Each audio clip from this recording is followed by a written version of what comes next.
What's going on, guys? Welcome to another episode of Smash JT. In this episode, I'm going to be taking attempt number 2 of returning CyberPunk 2077 to Best Buy now that I finally have the steel bookcase.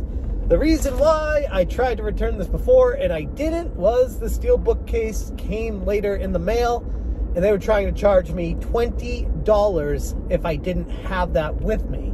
So the guy suggested that I just wait for that to come in the mail because I can return CyberPunk 2077 at Best Buy until past mid-January 2021, which is, I believe, January 16th. Watch my previous video to watch that adventure if you'd like to, but in this video, I'm going to Best Buy and I'm going to figure out if this is still going to be returnable and how they treat me about it. All right, I just got to Best Buy, but before I leave the car, if you're new to the channel, make sure you hit the subscribe and bell for notifications. I know there are 100,000, 300,000, 500,000 sub-channels out there doing eShop videos, getting 300,000 views, or doing I ordered this from GameStop and look what they sent me, getting 350, 400,000 views.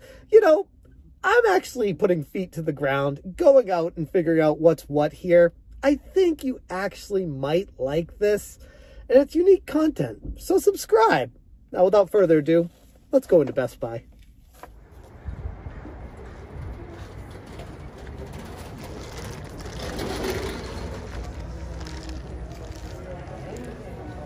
Just wanted to return CyberPunk.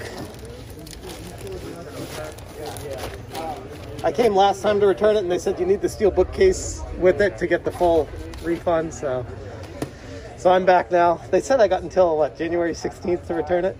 Yeah. It's online order. Yes. Sure.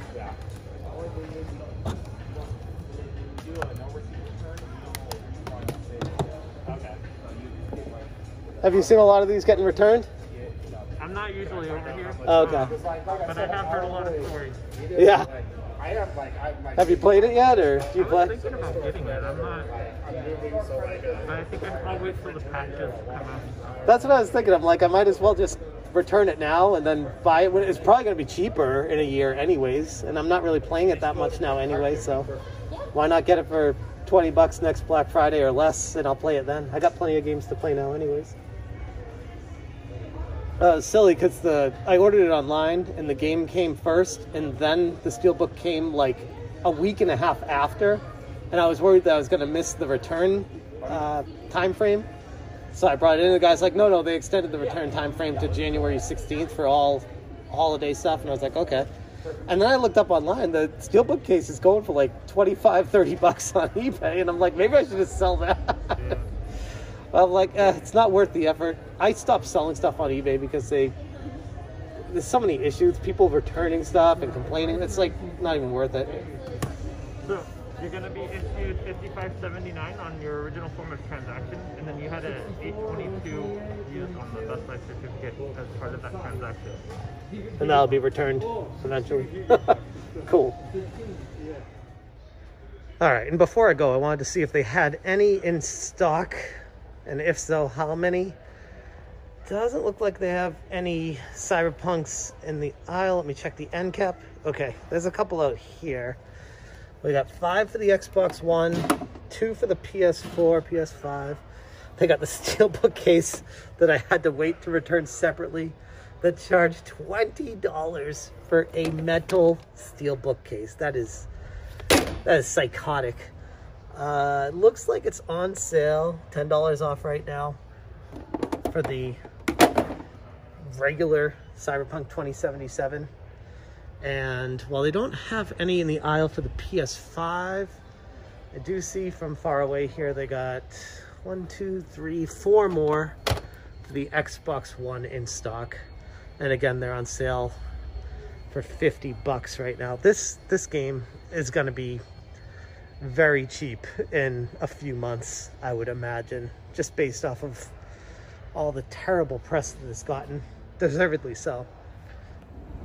Okay, so they had a few in stock, and like I said to the guy, I was thinking of just keeping it and selling the steel bookcase for like 20-25 bucks on eBay. But at that point, I'm like, why should I do that? Like, I could just wait for the game and not support CD Projekt Red and their practices of what they did, because ultimately this is more of a principle thing. It's not about the money so much as what they did to the consumers. And I'm not going to reward them by just hanging on to a broken game for the PS4 and original Xbox One.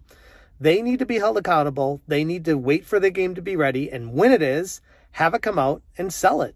And when it's ready, I'll go back and buy it. But at this point, I'm not down with that. So I returned it.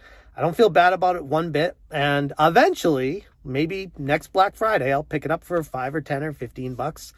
If I even want to get around to playing it at that point. Like I said in my previous video, I have so many games to get to anyways. I just don't have the time to invest in a game like this anyways. So it probably just makes the most sense to hold off. And hopefully it gets fixed and bugs patched out and everything like that. And it's a more enjoyable experience even on the next gen consoles like the PS5 and Xbox Series X. I hope you enjoyed this adventure to Best Buy with me and what your thoughts are on the CyberPunk 2077 mess that is continuing to exist out there, not going away anytime soon. Let me know what you guys are doing with your copies, if you're keeping them, if you're returning them, or how you feel about this entire thing. I'll be honest, this feels like a gigantic weight just lifted off my shoulders right here. I couldn't be happier to just get rid of it, and eventually I'll pick it back up when it's cheaper. I'm going to leave the video right there. Thank you guys again for joining me on this adventure. And as always, you stay smashing. On display, and I've never seen marketing like this, but they basically spell it out for you by letting you use it and showing you in real time what happens with Mario. I have this at home, but this is a really cool display I wanted to show you guys. Here we go. Here we go!